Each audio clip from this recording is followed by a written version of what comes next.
जय गुरु जी, जय गुरु जी संगत जी। गुरु जी इस रहमत चैनल पे आप सभी संगत का स्वागत है। आज का सत्संग बहुत ही खास सत्संग गुरु महाराज की पुरानी संगत नारंग अंकल का सत्संग है। संगत जी, मैं आप सबसे विनती करूंगी इस सत्संग को पूरा और अंत तक जरूर सुने। इसे बाकी संगत तक के साथ भी जरूर साझा करें। हम सभी संगत की बहुत जिज्ञासा होती है मन में कि महाराज के बारे में और अच्छे से हम जान सकें, लेकिन ये भूल जाते हैं कि महाराज वो सागर हैं जिसकी एक एक बूंद हम सभी के लिए बहुत कीमती है।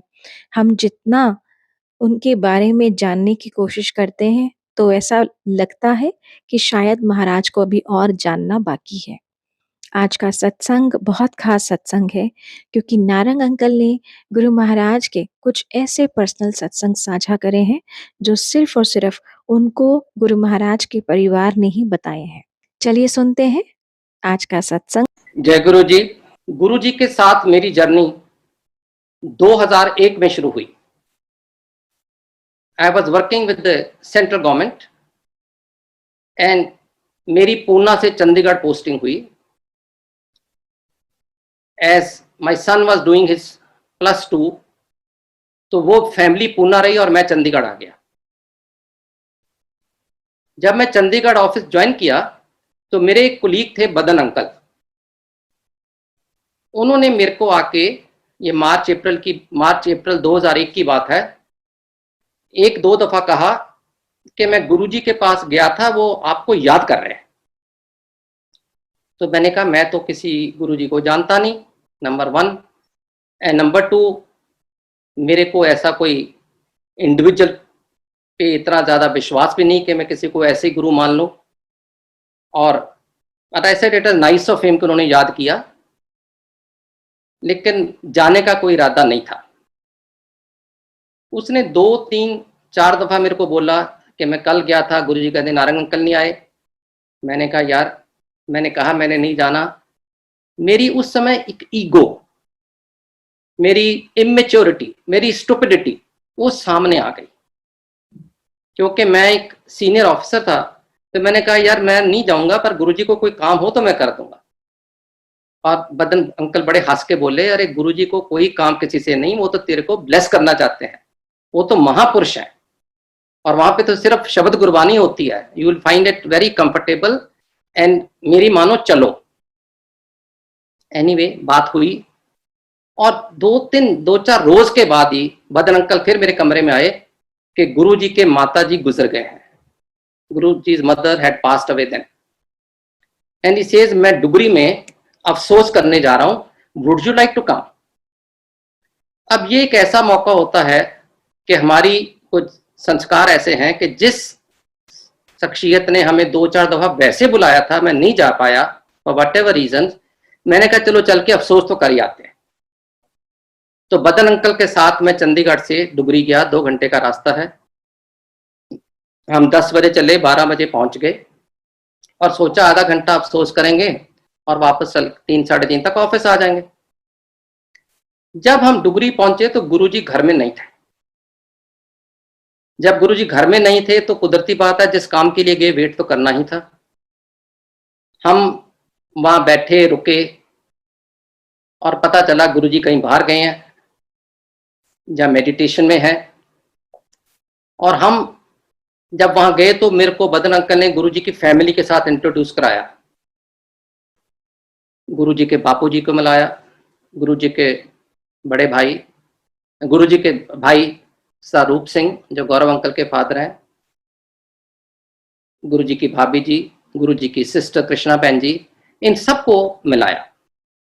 और हम उन दिनों में बैठक, जिसको पंजाबी में ड्राइंग रूम को बैठक कहते थे, बैठक में बैठ गए और वहां पे बैठ के पहले चाय प्रसाद लिया और फिर गुरुजी की वेट करते करते हमने आपस में थोड़ी बहुत ही गपशप शुरू कर दी। We started chatting with each other.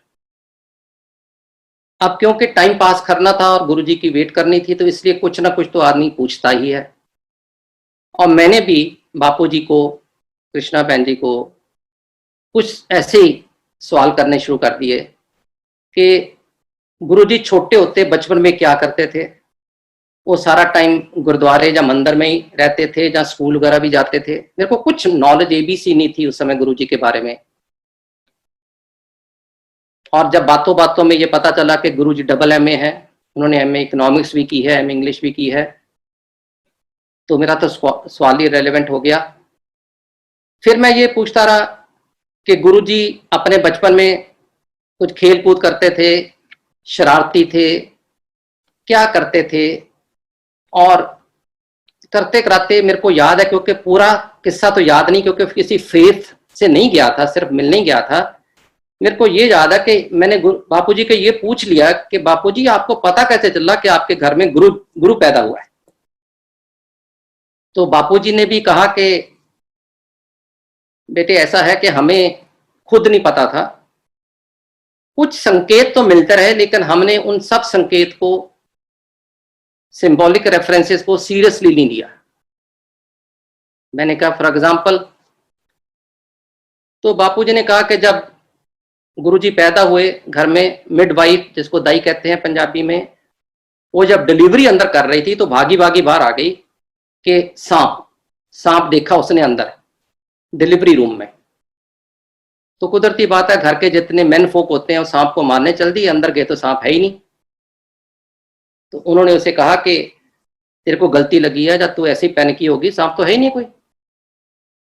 अब ये एक इंसिडेंट था, सिंबॉलिक रेफरेंस कि Lord Shiva has arrived in human form, लेकिन इसको ना उस समय कोई समझ पाया, ना किसी के मन में ही ऐसी बात आई, और वैसे भी समझना मुश्किल है जब तक आपको किसी की शख्सियत के बारे में, उसके स्टेट लेवल के बारे में पता नहीं हो। एक नया बच्चा पैदा हुआ है, सांप आया, इट कुड बी हेल्यूसिनेशन, उसको गलती लगी। लेकिन अब जब बैकवर्ड इंट्रोस्पेक्ट करके देखते हैं तो बापूजी कहते हैं शायद वो संकेत था, हमें समझ नहीं लगी।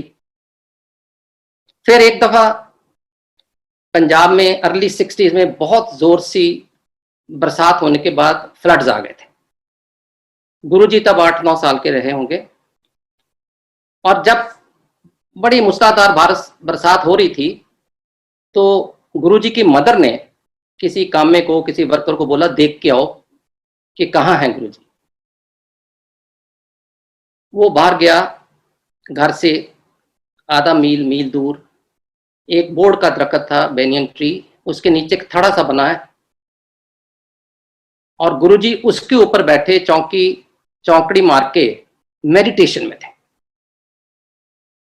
हैरानगी की बात है कि वो जो वर्कर कामा घर आया, आके कहता जी सारे रास्ते में तो 2-2 फुट पानी है, मैं उसमें से निकल के गया, और जब मैं उस स्थान पे पहुंचा जहाँ गुरुजी बेनियन ट्री के नीचे बैठे थे, वहां पे ना पानी की बूंद, ना वो थड़ाई गीला हुआ, ना गुरुजी के ऊपर कोई बरसात, उसके इर्द गिर्द पूरे उसके राउंड अबाउट कोई भी बरसात या पानी नहीं थी। तो क्योंकि वो ध्यान में थे, मेडिटेशन में थे, मैंने उनको ठीक नहीं समझा तो उनको कुछ मैसेज दूं, मैं चुपचाप आ गया। अब इस चीज का घर वालों पे तो कोई यकीन नहीं हुआ। गुरुजी की मदर ने कहा ये पता नहीं क्या करके आया, उन्होंने 1-2 आदमी और भेजे, जाओ देख के आओ। उन्होंने भी आके यही कंफर्म किया। बहुत बड़ी बात थी, लेकिन इसको भी लाइटली लिया गया, सीरियसली नहीं लिया गया, taken it as one of those thing that happen once a while. पर इसको बिल्कुल इस एंगल से नहीं लिया गया कि ये कोई महापुरुष पैदा हुए हैं जो इस तरीके की लौकिक रचना कि सारे गांव में फ्लड है लेकिन उस बोर्ड के दरख्त के नीचे एक बूंद पानी भी नहीं। ये भी बापूजी कहते हैं हमने बड़ा लाइटली ले लिया। एक दिन स्कूल एग्जाम हो रहे थे, तो गुरुजी एग्जाम सेंटर में बैठे थे, एक लड़का आगे बैठा था। उन दिनों में ये बॉल पेन नहीं होते थे, इंक पेन होते थे। उसकी इंक पेन की इंक खत्म होगी कुछ 2-3 सवाल क्वेश्चन आंसर देने के बाद, तो उसने हाथ खड़ा किया। That was a system to tell the invigilator कि मेरे को इंक पॉट ला दीजिए। तो गुरुजी ने पीछे से पूछ लिया क्या चाहिए, उसने कहा इंक खत्म होगी। गुरुजी ने कहा अपना पेन दे। उसने गुरुजी को पेन दिया, गुरुजी ने उसमें फूंक मारी और इंक से भर गया। उतनी देर में इन्विजिलेटर आ गया, उसने दोनों को पकड़ दिया कि आप लोग तो नकल मार रहे हो, यू आर कॉपिंग। तो उन्होंने कहा नहीं कॉपी नहीं कर रहे, मेरी इंक खत्म हो गई थी, मैंने इनको कहा और इन्होंने फूक मार के इंक डाल दी। ये कैसे हो सकता है, how am I going to believe it, it is fine. उस इन्विजिलेटर को तसल्ली नहीं हुई, वो स्कूल की एक टक शॉप में बाहर जाके नया पेन ले आया और आके उसने कहा गुरुजी को अगर तुम्हारे में इतनी शक्ति है तो इसमें इंक भर के दिखाओ। और फिर गुरुजी ने फूक मारी पेन में और इंक से भर गया। अब वो बहुत परेशान, वो बापूजी का दोस्त भी था, गांव में उठना बैठना था। वो शाम को आके बापूजी को बोलता है कि बापूजी ਤੁਹਾਡੇ घर, आपके घर तो जादूगर पैदा हुआ है। They took it as a magician born in that family। वो भी बात हंसी में निकल गई, चली गई। एक गुरुजी के प्रोफेसर जो उनको कॉलेज में पढ़ाते थे, वो भी उस समय वहीं मौजूद थे। उन्होंने बताया कि हम कॉलेज में, खास करके मैं देखता होता था कि एक लड़का, इन्हीं के बारे में कह रहे हैं गुरुजी के बारे में, एक लड़का जब मैं अटेंडेंस लेता हूं तो क्लास में होता है, और जब मैं पढ़ाना शुरू कर देता हूं तो अलोप हो जाते हैं, भाग जाते हैं, होते नहीं क्लास में। और एंड में जब मैं फिर क्लास खत्म होने का टाइम होता है, वो फिर क्लास में वहीं बैठे होते हैं। इसे एक दफा हुआ, दो दफा हुआ, बहुत दफा हुआ, तो मैंने, जब मैं अटेंडेंस लेता हूँ होते हुए चले जाता है लड़का, तो मैंने सोचा मैं जाके आज प्रिंसिपल को शिकायत करूंगा कि रोज ऐसे होता है कि मैं जब अटेंडेंस लेता हूँ वो अटेंडेंस लगाने के बाद भाग जाता है क्लास से, लेकिन एंड में क्योंकि वो फिर वहीं पे बैठा होता है, तो कहते हैं मेरी हिम्मत नहीं पड़ी कि मैं शिकायत करूँ। वो कहेंगे तू ही पागल है।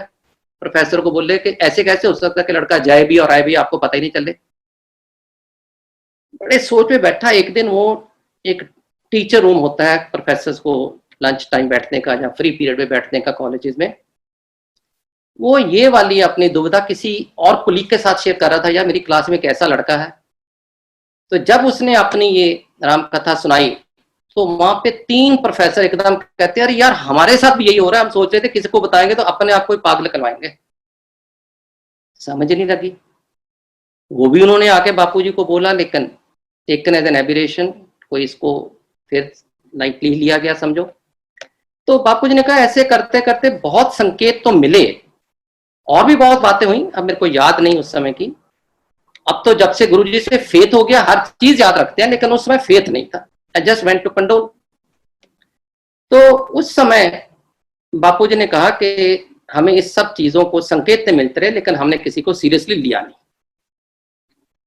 और गुरुजी ने कहा कि सच पूछो तो इनके माताजी ने इनमें सबसे पहले गुरु पाया।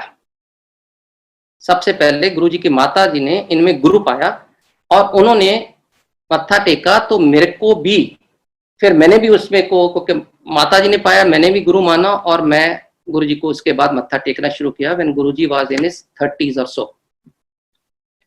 अब ये बहुत अजीब सा वाक्य भी लगा और अजीब इंसिडेंट भी है कि किसी के माँ बाप अपने बच्चे को ही मत्था टेके। उससे थोड़ा सा लगा कि ये शख्सियत क्या है। उसके बाद लंगर भी हुआ, फिर चाय प्रसाद फिर हुए, करते कराते हम 4 घंटे वहां बैठे गप्पे मार रहे थे और तकरीबन 4 बजे किसी ने आके बोला कि गुरुजी आ रहे हैं। और हम बैठक में बैठे थे, एक साथ वाला कमरा था जहाँ पे एक कॉट थी, मंजी थी और नीचे दरी बिछी हुई थी, क्योंकि गांव में जब ऐसा माहौल होता है अफसोस करने लोग जाते हैं, नीचे बैठते हैं अक्सर। तो सब ने कहा गुरुजी आ रहे थे, हम उस कमरे में चले गए और एक क्वालिस, उन दिनों में क्वालिस गाड़ी होती थी, आई, उसमें से 4-5 लोग निकले। अब मेरे को तो पता नहीं गुरुजी कौन है, मैं कभी मिला नहीं था। और मैं जब उस कमरे में गया तो वहां मंजी बिछी थी, मैं मंजी पे ही बैठ गया, लोग नीचे बैठे हुए थे। तो एकदम मेरे को बदन अंकल ने इशारा किया कि नीचे बैठ जाओ, ये गुरुजी के लिए मंजी है। तो मैं फौरन उठा और उतने देर में गुरुजी अंदर आ गए, आके मंजी पे बैठे, मेरे को बोले साथ ही बैठ जा। मैं बैठ गया। तो 40-50 लोग जब उस कमरे में होंगे और आते मेरे को बोलते गुरुजी नारंग अंकल तेरे को बहुत दफा बुलाया, तू आता क्यों नहीं? आपको जवाब तो है नहीं मेरे पास इसका। मैंने कहा गुरुजी बस नहीं आना हुआ, पर माता जी का बहुत अफसोस हुआ। ही सेड अच्छा तू मेरे को ये बता तू कब से आया चंडीगढ़। मैंने बताया, फिर और बातें की तो मैंने फिर बीच में कहा, मैं कहा माता जी का बड़ा अफसोस हुआ, अच्छा तेरी पोस्टिंग कहाँ कर रही है, कहाँ का रहे हो। मैंने बताया मैं बॉम्बे रहा हूँ, पूना रहा हूँ, दिल्ली रहा हूँ, जहाँ भी रहा हूँ। तो मेरे को ये लगे कि मैं तो अफसोस कर रहा हूँ और गुरुजी इस चीज का कॉग्निजेंस ही नहीं ले रहे, गुरुजी इसकी तरफ ध्यान ही नहीं दे रहे, और वो मेरे को और तरीके के सवाल पूछ रहे हैं। 2-3 बार करने के बाद मैंने भी छोड़ दिया, पता नहीं क्या बात है, जहां मैं कम्युनिकेट नहीं कर पा रहा, जहां गुरुजी इसके ऊपर रिएक्ट नहीं करना चाहते। ये तो बहुत देर की बात है जब पता चला कि गुरुजी साक्षात शिव और भगवान है, उनके हाथ में जिंदगी और मौत है। ये उनके लिए तो बहुत छोटी बात, उनको पहले ही पता थी कब क्या होने वाला, तो इस चीज को इतनी महत्व नहीं देंगे जो हम ऑर्डिनरी मॉर्टल्स, हम ह्यूमन बीइंग देते हैं। एनीवे, और बातें करते कराते उन्होंने मेरे फैमिली के बारे में पूछा। मेरे एक चाचा जी थे, चीफ सेक्रेटरी, पंजाब से रिटायर करते। अच्छा अच्छा, वो तेरे चाचा है, वो भी मेरा भगत है। अच्छा जी। एंड जब हम उठने लगे आधा पौना घंटा उनके साथ, गुरुजी के साथ चैट करके, तो मेरे को कहते, नारंग अंकल 21 मई ਨੂੰ माता जी का भोग है, आई जरूर। अब इम्प्रॉप्टो मेरे मुंह से निकल गया सतवचन। सतवचन एक ऐसा शब्द है पंजाबी में which means that I will obey the command. मैं कह सकता था मैं कोशिश करूंगा, मैं कह सकता था कि आई ट्राई माई बेस्ट, लेकिन मेरे मुंह से सत वचन निकला।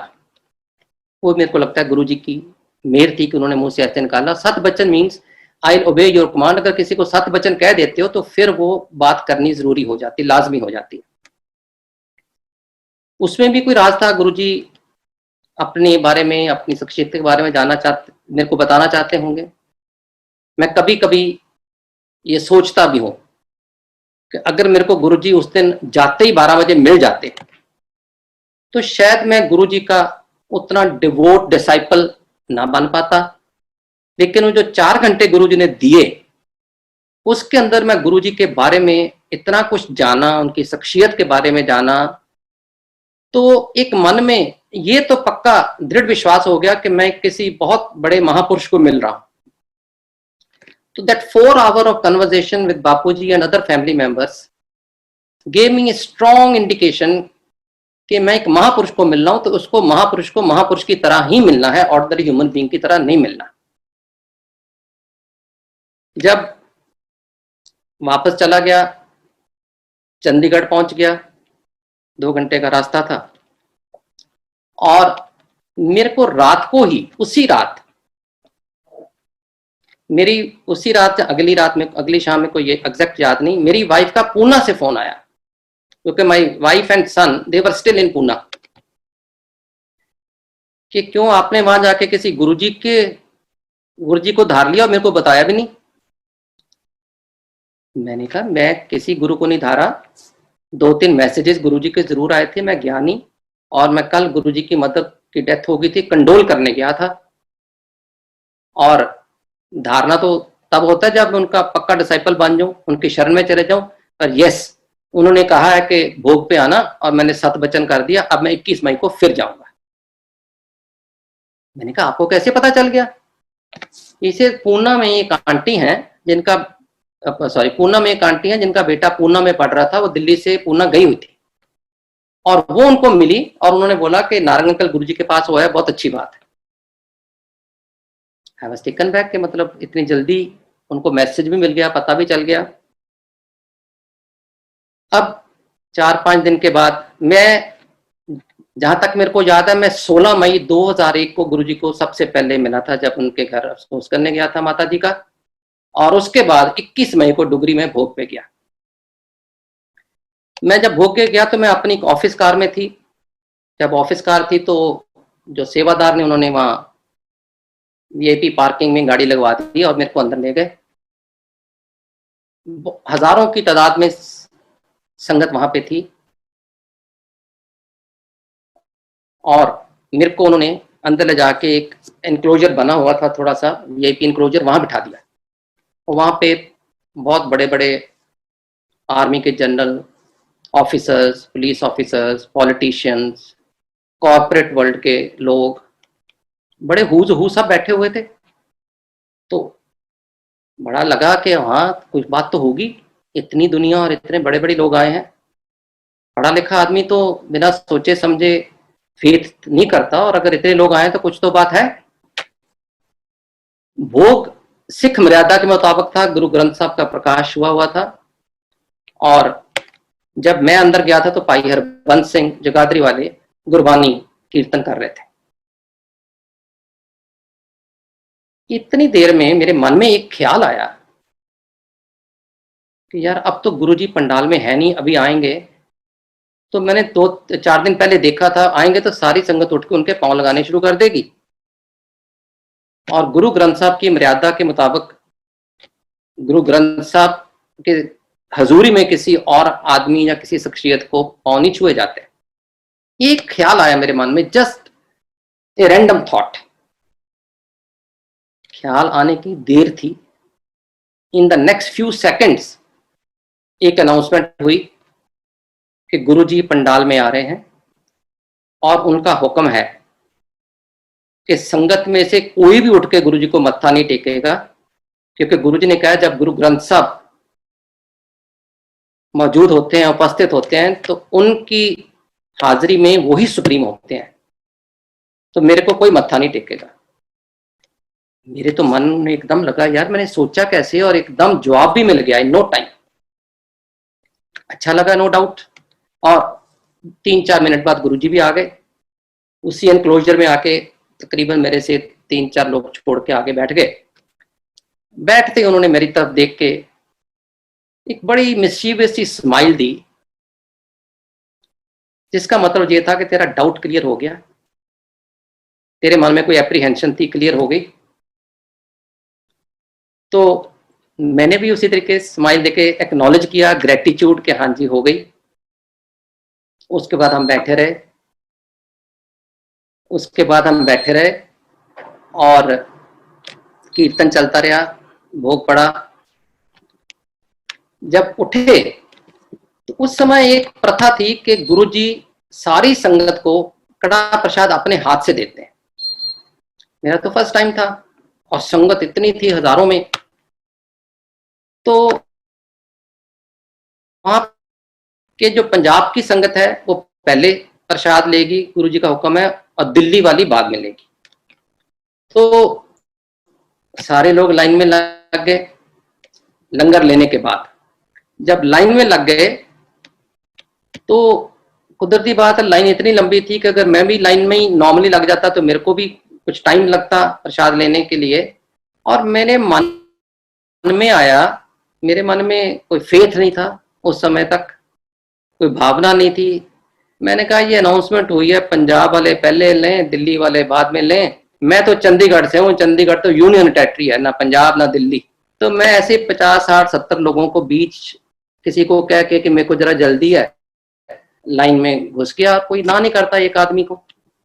प्रसाद बांटे जा रहे थे गुरुजी, और जब भी मेरी टर्न आई तो गुरुजी मेरे को प्रसाद दे रहे और कह रहे हैं आओ नारंग अंकल आगे लाइन तोड़ के। और मेरे को तो जमीन ही हिल गई पांव से। मेरे को, मैं हंसा जरूर पर शर्म तो आई। अब मेरे को यही नहीं समझ आई कि इन्होंने दे कब लिया। मैं तो बड़े ही डिस्क्रीटली बीच में घुसा था लाइन के। When did he see that I am breaking the line and entering into it? Anyway, गुरुजी जो कड़ा प्रसाद देते थे वो 2 हाथ, वो तो अपने कोमल से हाथों से ऐसे देते थे, लेकिन आपके 2 हाथों में पूरा भर जाता था, फैल जाता था। और आप एक हाथ से राइट से लेफ्ट या लेफ्ट से राइट उसको पलट नहीं सकते थे, आपको लिख ही करना पड़ता था। एनीवे, प्रसाद खाया।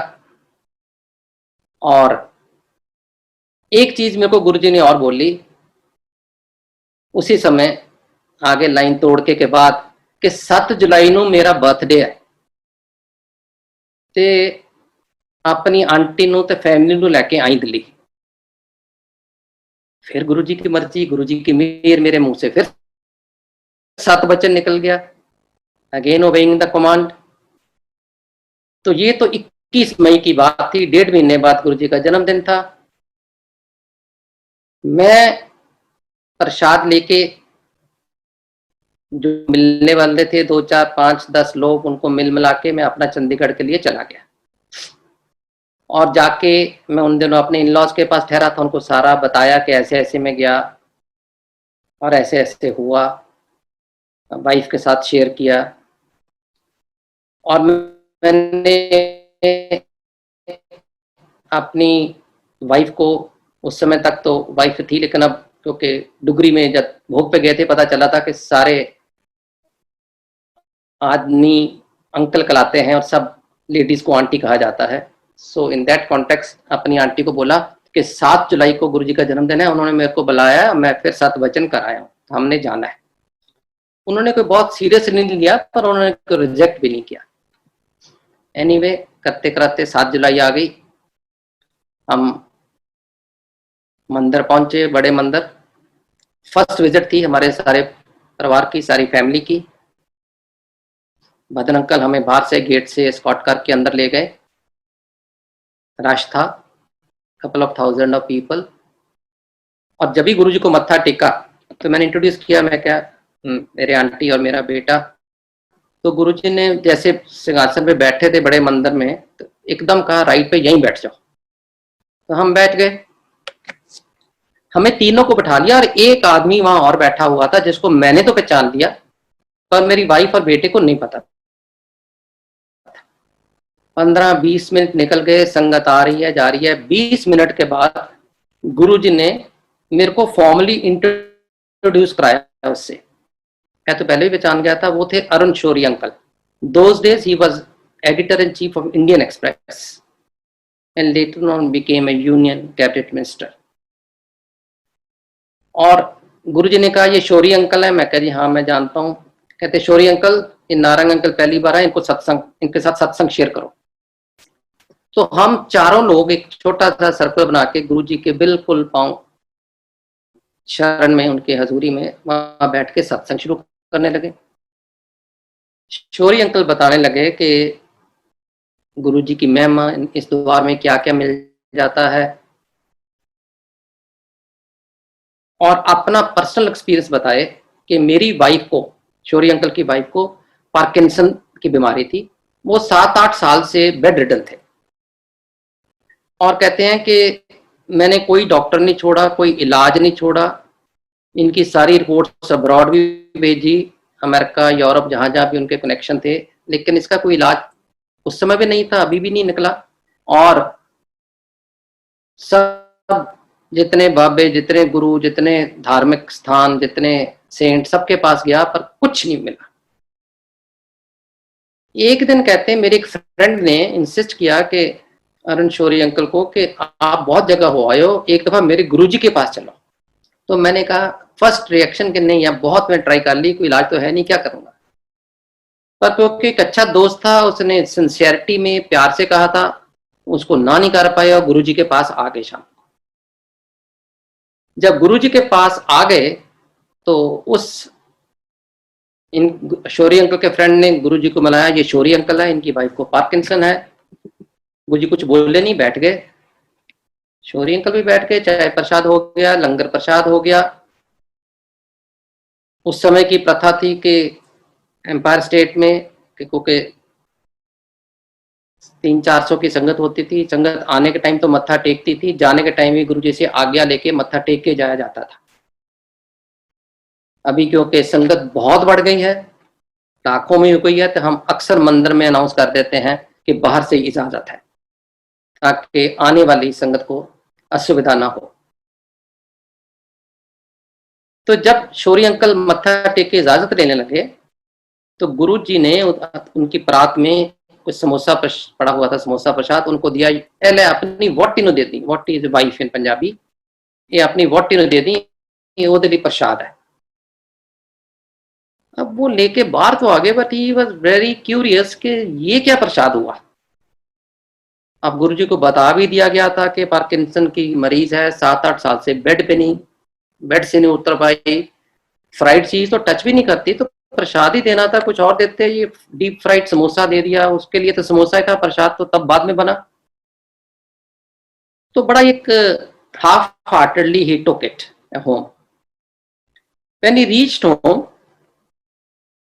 ही टोल्ड हिज वाइफ कि आज मैं एक और गुरु के पास गया था, उसने तेरे लिए समोसा प्रसाद दिया है, मैं बेड साइड टेबल पे रख रहा हूं, दिल करेगा तो खा लेना, नहीं तो सुबह मेड को दे देना।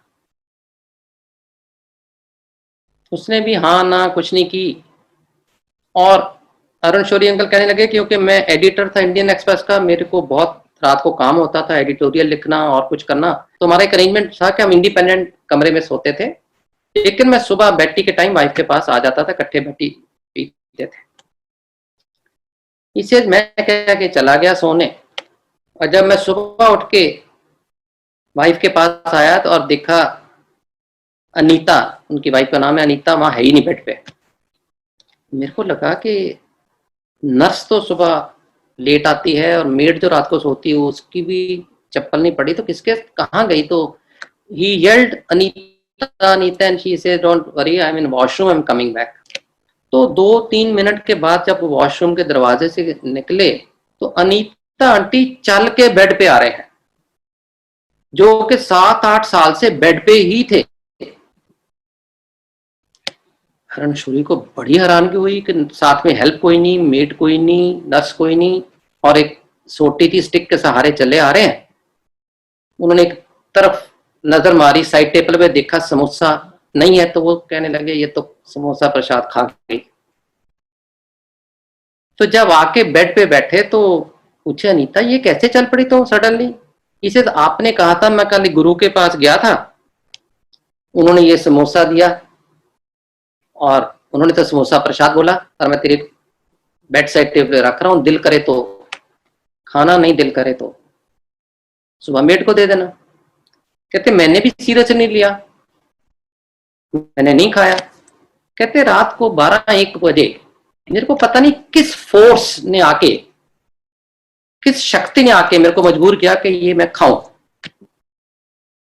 तो कहते मैंने उठ के समोसा प्रसाद बैठ के बेड पे खाया, और खा के अनकॉन्शियसली, बिल्कुल मन में आया नहीं मैं चल नहीं सकती, तुर नहीं सकती, ऐसे बिल्कुल अनमाइंडफुल, कहते मैं समोसा प्रसाद खाया तो उठ के वॉशरूम चली गई।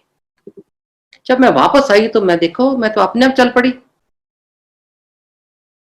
और अब जब आप सुबह कमरे में आए हो बैठी पीने, ये मेरा सेकंड राउंड था वॉशरूम जाने का, तो naturally Shourie uncle, Anita aunty, घर में तो एकदम खुशी की लहर आ गई कि जो चीज 7-8 साल में कोई नहीं कर पाया, कोई दवाई नहीं कर पाई, कोई गुरु नहीं कर पाया, कोई सिद्धि वाले नहीं कर पाए, गुरुजी ने करके दिखा दिया।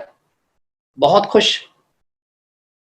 अगले दिन गुरुजी को माथा टेकने बाहर स्टेट गए, शुक्राना किया, और हौली हौली वो अनीता आंटी इतनी चलने में एक्टिव हो गई, लिम्प तो करते थे, आई वोंट से दैट, क्योंकि वो एम्पायर स्टेट में जब लंगर होता था तो उनकी सेवा थी, वो लंगर सर्व करते थे संगत को। ये वही कर सकता है जो अपने आप को पहले स्टेबल होके खड़ा कर सके और फिर चल के सबको रोटी प्रसाद देना या जो भी सेवा थी वो कर पाते थे। Very amazing, very interesting experience. जब उन्होंने खत्म कर लिया शौरी अंकल ने, तो मैंने कहा शौरी अंकल मैं आपका बहुत बड़ा एडमायरर हूं,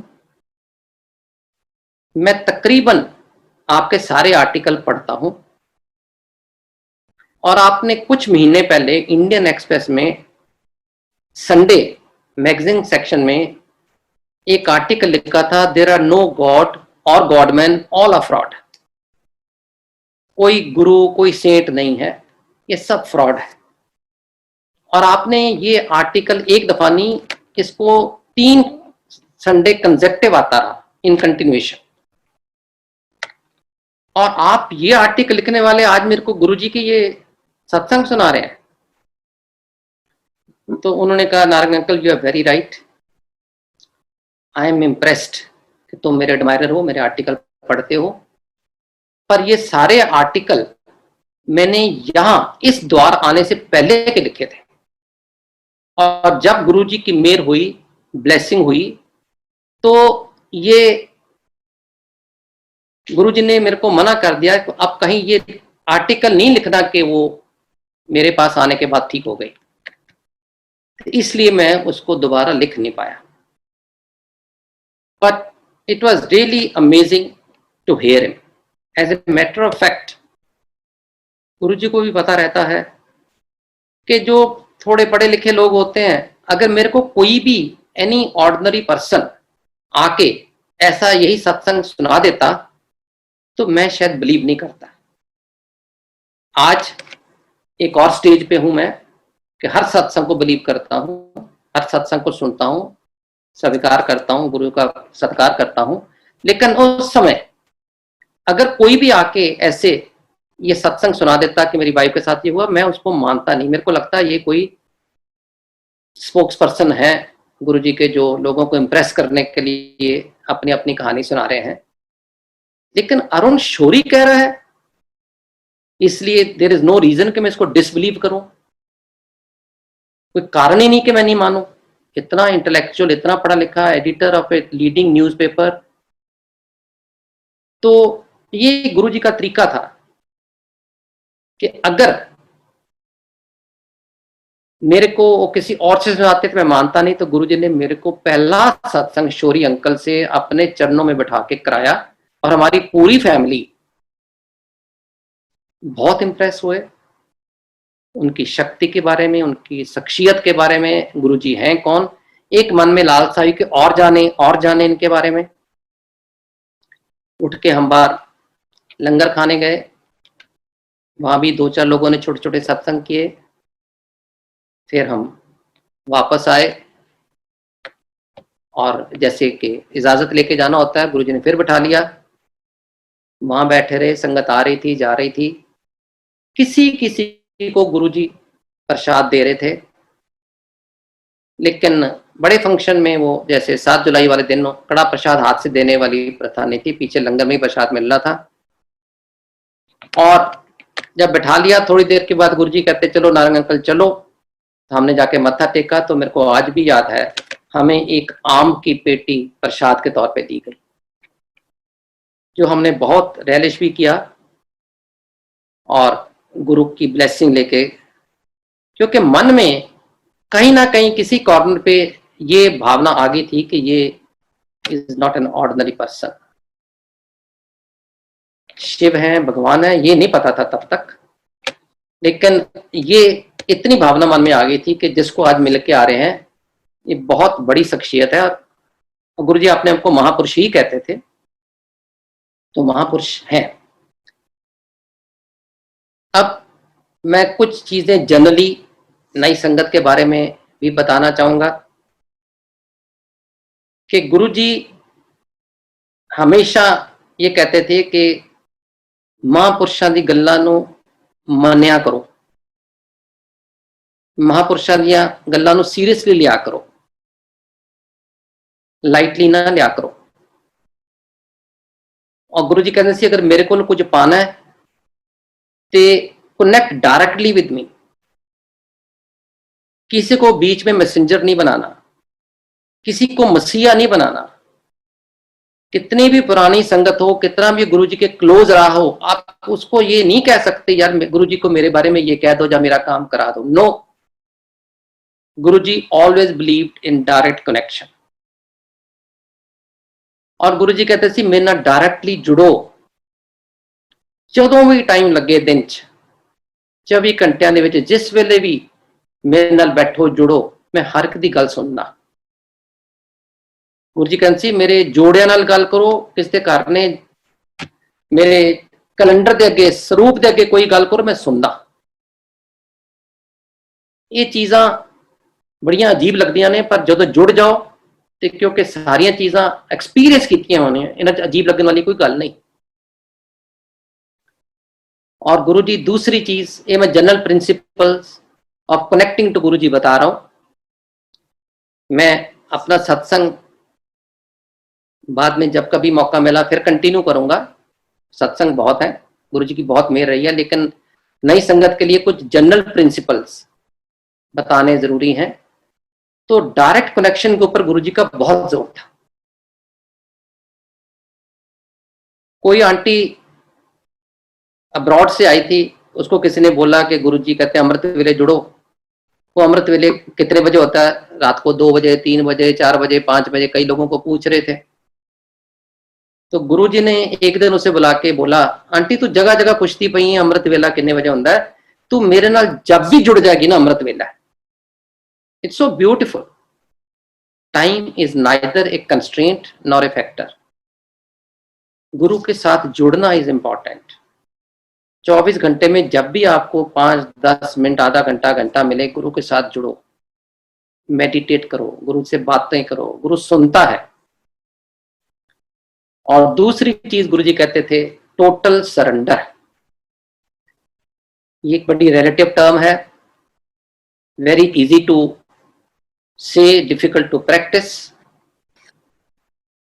टोटल सरेंडर जो मैंने समझा कि गुरुजी कहते थे गुरु के पास आए तो सब कुछ गुरु पे छोड़ दो, अपनी मेहनत करो, अपनी कमाई करो, अपने फर्ज पूरे करो, लेकिन रिजल्ट मेरे पे छोड़ दो।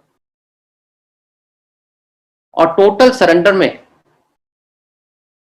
गुरुजी कहते थे कि total means total. For example, अगर कोई आपके मन में 10 डिमांड या 10 डिजायर होती हैं, आप गुरुजी के पास जाते हो, मन में सोचते रहते हो ये हो जाए, ये हो जाए, ये हो जाए,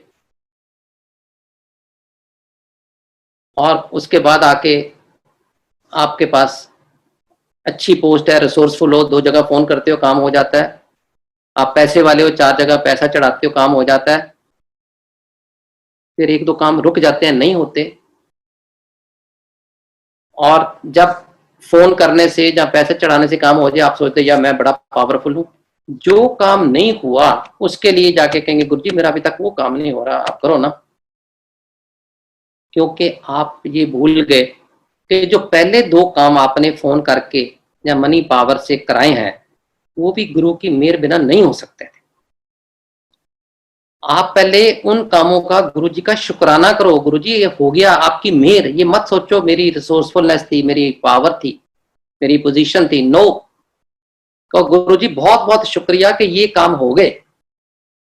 फिर कहो कि मेरे ये 1-2 रहते हैं, उसका टाइम हमेशा गुरुजी के पास ही होता है, कब किस टाइम करना है। उसका कोई टाइम शेड्यूल नहीं होता, टाइम फ्रेम नहीं होता। और गुरुजी से आप टाइम के बारे में पूछ भी नहीं सकते, क्योंकि महापुरुष अपने हिसाब से जिस टाइम पे करना है उसी टाइम पे करते हैं। गुरुजी का एग्जाम्पल खुद दिया करते थे कि मेरे पास जब भगत आता है और उसको 15 दिन बाद उसका स्कूटर का एक्सीडेंट हो जाता है, उसकी टांग फ्रैक्चर हो जाती है, उसको डॉक्टर 6 हफ्ते का रेस्ट दे देता है। अब वो जब 6 हफ्ते बैठा हुआ बेड पे, एक ये सोच सकता है यार अच्छी भली लाइफ चली थी, गुरु के पास गए और टांग टूट गई। लेकिन जो मेरा भगत होगा वो ये सोचेगा कि सिर्फ टांग ही टूटी है, पता नहीं कौन सा कष्ट गुरुजी ने टाल दिया है। और वो जब 6 हफ्ते बाद उठेगा, गुरु का शुक्राना करने जाएगा। ये सरेंडर है। तो गुरुजी टोटल सरेंडर पे बहुत जोर देते थे, हर चीज पे। कोई चीज मैं नहीं कर रहा, वो ही कर रहे हैं। और गुरुजी ये भी कहते थे कि मेरे भक्तां दी लाइफ में कुछ भी कोइंसिडेंस नहीं होता, मैं ही उनकी लाइफ रेगुलेट करता हूं। तो आप ये कहो कि ये काम हो गया, चलो यार कोइंसिडेंस ही हो गया। No, Guru only has made it possible. और गुरुजी ने बहुत एग्जाम्पल है, बहुत सत्संग में कभी आगे जाके सुनाऊंगा कि कुछ भी कोइंसिडेंट नहीं है गुरु के भगत की लाइफ में। सब गुरुजी रेगुलेट करते हैं और गुरुजी को पता रहता है कि किसको किस समय क्या चीज की जरूरत है। और ये 2 fundamentals of being disciples of Guruji, being good bhagat of Guruji, being devout follower of Guruji, अगर आप फॉलो करो total surrender and direct connection, फिर आपको स्वयं गुरु के किसी और पे डिपेंड होने की जरूरत नहीं लाइफ में। He will take care of all your needs, all your necessities, he will take care of all your problems. और जब जब भी जो जो गुरु के साथ जुड़ा है, जितने सत्संग आप सुनते हो, उनकी मेहर तभी होती है जब आप उनके साथ पूरा जुड़ जाते हो और गुरु को पता होता है किस चीज की जरूरत है, उस पर मेहर अभी देनी है। गुरु जी कहते थे जब मेरे पास आते हो, आपके कर्मों का हिसाब है, कर्म सबको भुगतने पड़ते हैं, पर 90% कर्म गुरु अपने भक्तों के अपने ऊपर ले लेता है, और बाकी 10% कर्म तो आपको भुगतने ही पड़ेंगे।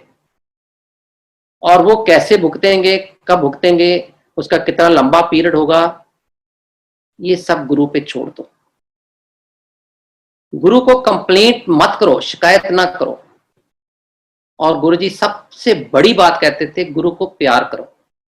Love your Guru, always love your गुरु। शिकायत करना गुरु के सामने शोभा भी नहीं देता संगत को, किसी गुरु परिवार में। हमेशा शुक्राना करो जो हो रहा है। अच्छा हो रहा है उसका शुक्राना, अच्छा नहीं हो रहा उसका भी शुक्राना, शायद उससे भी बुरा हो सकता था। तो इसलिए गुरु के साथ जुड़ो। और गुरु जी एक चीज कहते होते थे, आयो ते आंदे रहा करो। जो गुरु के साथ जुड़ रहे हैं, जो पहले जुड़ गए ठीक है, जो नए जुड़ रहे हैं वो आंदे रहो। सबको शुभकामनाएं देते हुए जय Guru ji. Thank you so much uncle, बहुत ही प्यारा सत्संग हम सभी संगत के साथ साझा करने के लिए। शुक्राना है गुरु महाराज का, जो हर दिन हर पल हर क्षण अपनी ना जाने कितनी ही संगतों का कल्याण करते आ रहे हैं। उम्मीद करूंगी कि हमेशा की तरह आज भी संगत को अपनी बहुत सारी उलझनों के, बहुत सारे प्रश्नों के उत्तर ज़रूर मिले होंगे। संगत जी, गुरु महाराज इसी तरह अपनी कृपा दृष्टि हम सभी पर करते रहे, इसी कामना के साथ जय गुरु जी। शुक्राना गुरु महाराज।